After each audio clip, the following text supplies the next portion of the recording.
But since I got to LA, I started coaching. My first coaching experience was at Rancho Cienega Park, and the person that ran the park was Violet Palmer, who was the first black female referee. Wow. Oh, yes, Yeah, indeed. Violet Palmer. Yes. That was the park that she ran, and she used to say, I'm going to be the first NBA referee. I was like, all right, I'm going to be a comedian, and all of it happened. And then they used to have a draft back then at the parks, and coaches would draft the kids they want. So what I did was I would take all the kids who didn't get drafted. So I always had the worst team, but we always played hard and we had fun. Okay. And the good part is I run into a lot of those kids in the liquor store.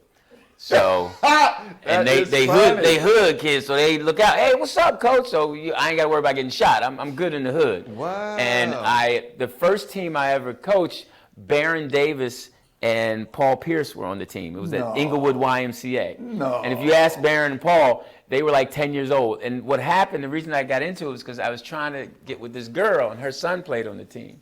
So I went to the game, and the coach quit at halftime.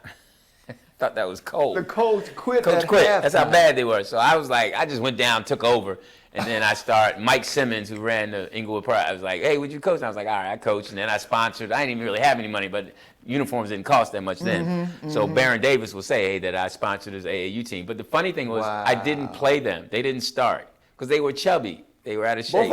Yes. So, and I mean, if I had, started them, I probably would have, made it with them. Right. That is so funny. So that was. You never started them? I did. Eventually, they got it together. Eventually, I realized they were good. Okay. They were just chubby. Okay. Because back then, if a kid was chubby, you didn't think he could be good. But they had chubby moves. Exactly. Around the back was around all that back.